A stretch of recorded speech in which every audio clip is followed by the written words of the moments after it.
kene mi buni ne kene nwoke kene nwa asị na adịrị anyị mma na eke nyere n'afọ na nkwasị na ha na-anọ ụbọchị na anọ Igbo mụrụ nze m ọzọ ebe mbata n'ụbọchị nke taata na ozi anyị na-ekwukwana maka ya bụ maka na nwa bụ nwa dibịa dị n'onwe ya ndụ ka ndị mmadụ na-agbapụsị afọ nya bụ ife ahụ ọ bụ n'ọnụ pụpụtasị m ka nwụlọ ọkụ na mana m nwere nke nnukwu experience ya bụ ife mgba maka nwa mgbe gara aga mgbe a na-2020 anyị na ugwu awụsa nwere one pastor emere invite na program achọrọ m ịgba afịa maka na ọnwụgo keta n'ọzọ ndụ so na ndị mmadụ go wee bịa ụmago eticha ahịa nna akọrọ na experience m asakede prayer request ebe mgbe ahụ anyị nwere ebe anyị nọ mgbe ahụ na-enenekwa ha edecha prayer request tii na basket nwoke dee nke ya tii anyị amara m ihe a ka o mee years later mgbe na-achọpụta so ihe a ka eme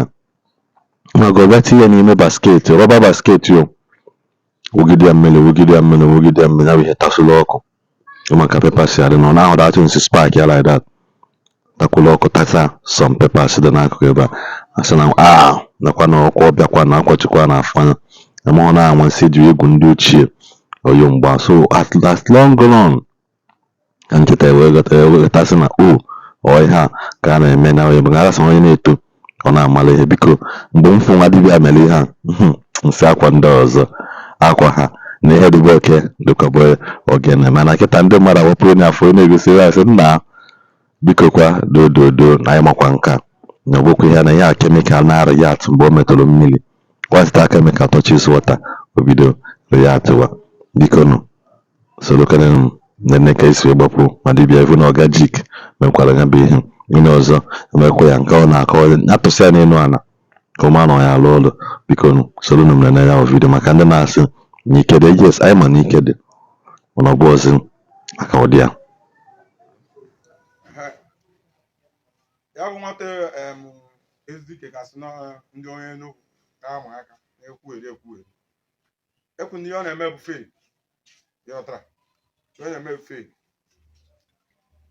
ọ na-eme magic too much ihe ọ na-eme bụ ihe ụmụazị amụwa pụtara n'ụbọchị nke taa sị ka m nwa ya aka na ọnwụ ihe o menwu yọtara ihe a na-emesị na soshal midia bụ ihe ndị agha ka eme onwe ya na-apụta na soshal midia na-ekwugheri mụnwa sị na mmemme ya ahụ o mere ejiri m ọfọ jeri ohu a na-agbapụtara ya eshingom si n'ọgwụ ka ọ kpụ n'ọnụ ka o nwụọ ọkụ ọ sị na ihe ọ na-eme ya bụ nri ya bịa bụọ ya n'ihu m ka mfe ya n'ebe nkwụ ka nkwụ ọkwedo ihe a ka ọ mere ihe akwa nkị na mgbọ nke m ka m bịa nọ fake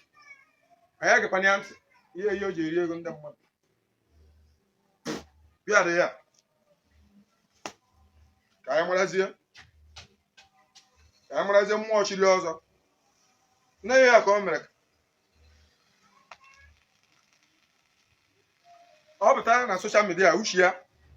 ya bịara ya ushi ya bịara ya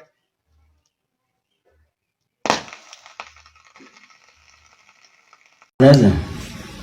ekene mom Oga Jik na-ekwe ka jepụrụ ọgụja adreesị bụ dibịa asị amụ na ọgwụ adịa ọgwụ dị mana dibịa ejizi na majik eme mmadụ n'ọnụ na-agwọ ncha ọmadụ emere nwere ebe majik online pụta na-efiri na n'ojike niile ahụ a na-achọ ihe a dibịa ahụ mere online ya ama ihe o mere ya so na asịzi na ndụ akwara ebe akwara dedede bụ ebe o si wepụ osi anga wepụ na nnukwu okwu osi anga wepụ cha ngotugodo na ofu efes ọ sị na ya wosi dobi ya no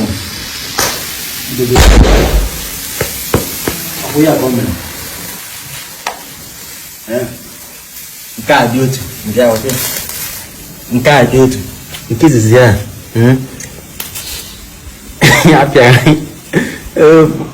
ekene na Igbo niile ekene ihe na-ejiri Igbo ozi asị m biko ebe onye na-eje anya na-asa bikos ọ bụrụ na m enweghị experience ha mpụta ka ndị ọzọ si ekwu na-asị o jikwa wee tụọ nke a na-eme nke ọzọ mana ike dị asịkwa m na ike adịrọ Baịbụl megidemere akụnlechi na ike dị n'elu ike dị n'ala mana ike Jizọs karịrị ha ncha niile. Anyị gụkwụ ya n'egwu mgbe ahụ maka na a na-asị ekwuru sị na all power belongs to God. Yatago all powers because which means there are other powers but after all the gathered hand